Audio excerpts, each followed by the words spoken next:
Hey guys, how's it going? Thad here with Iowa Budget RC. And so let's take a little bit deeper dive into this Radio Shack Hummer.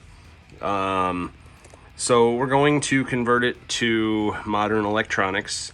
As I said before, these were kind of pretty much hobby grade from Radio Shack, but it's still old school technology with printed circuit boards and 5-wire servo kind of thing. So what my plan is I've got a quick run 1060 that was in the Midnight Pumpkin, the QD Midnight Pumpkin, which has a broken shock mount, and I need to replace the whole top axle housing, and I can't find one right now.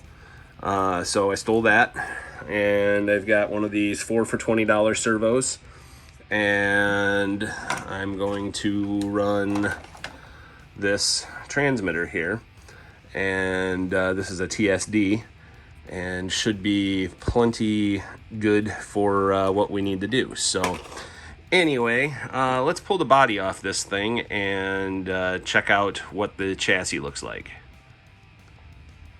Alright, so here we've got the chassis.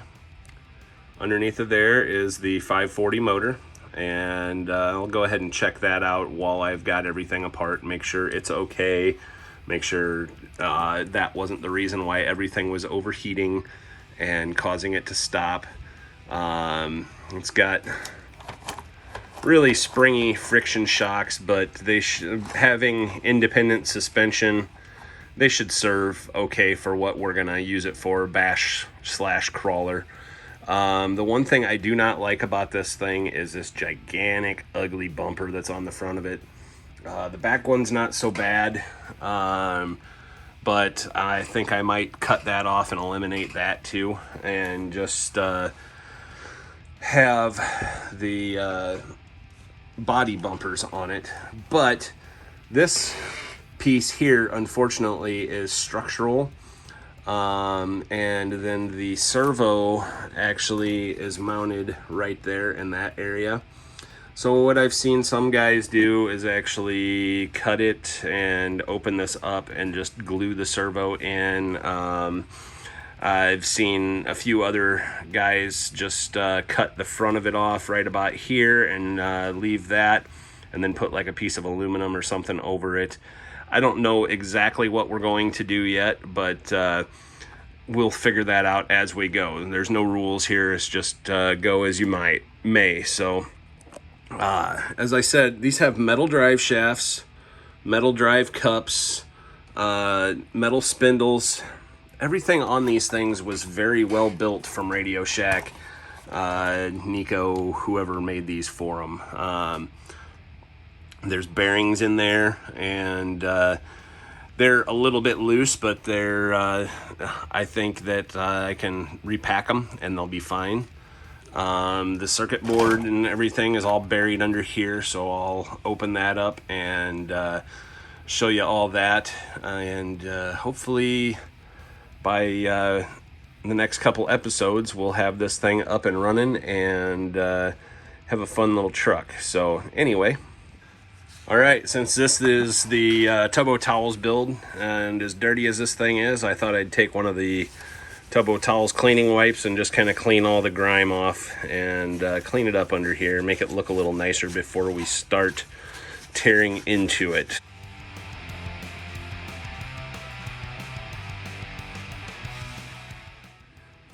Alright, so that's much cleaner. Thank you, Tubbo Towels. And so let's pull this circuit board cover off and look and see what we've got in here. So you can see that unlike some of the Radio Shack vehicles, this thing uses heavy duty motor wires. You got your yellow and blue like in Tamiya, and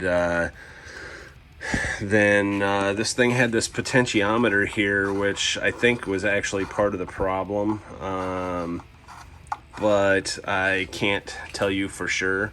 I'm not even exactly 100% sure what that does, because there's not a lot of information out there on these things anymore. I know these things were really, really popular. They did an S10 version, they did this Hummer version, they did an F350 version. Some of them came with tracks, some of them didn't. And so anyway, we're going to proceed to take all of this jargon out of there, and then we will have room for our modern electronics. This whole front piece has to come off of here, and it slides off in order to be able to get the servo out. That's going to be kind of a pain, but not bad, I guess. But you can see the front shocks. I mean, that's really bouncy. The back ones, I think, are a little bit softer. Not quite as bouncy, but yeah, so and may try and find some short oil-filled shocks for it in the future, but for now we just want to get it going and take it out and rip it with the Red Cat and whatever else we decide to put it up against. So anyway, all right, we got it ripped out, and here it is. So you can see the printed circuit board with all the different resistors, capacitors, everything on it. Don't see anything that would have been getting hot. Right here is where the servo plugs in. As you can see, it's a 5-wire servo. Actually, it's a 6-wire servo, so that's kind of oddball. I just noticed that it's got an extra wire. So anyway, your red and black are your battery, and your blue and yellow are your motor, and so that should be fairly easy and straightforward. So anyway, one thing that I do plan on doing is, these are the body posts that came with the Red Cat, and this thing has, let me grab the body here and I'll show you, these screw-on posts. And what I plan on doing is eliminating those and using the Red Cat body posts somehow to get these things mounted. Just have, you know, pins coming through the top, through the hood, whatever. I think that will make it much easier, because, you know, it's nice to be able to get the body on and off and whatever. So anyway, that's something that's in the future, but yeah, be able to throw the ESC in there and the receiver, and then underneath, let me show you, right in here is your battery tray. And let's pop this open. It's kind of a pain to get open, but that's because that thing's worn out. So there's your battery tray. Should be able to fit a pretty decent size LiPo or a 6-cell nickel metal hydride in there. Hello, fingers. Sorry, my fingers were in the way.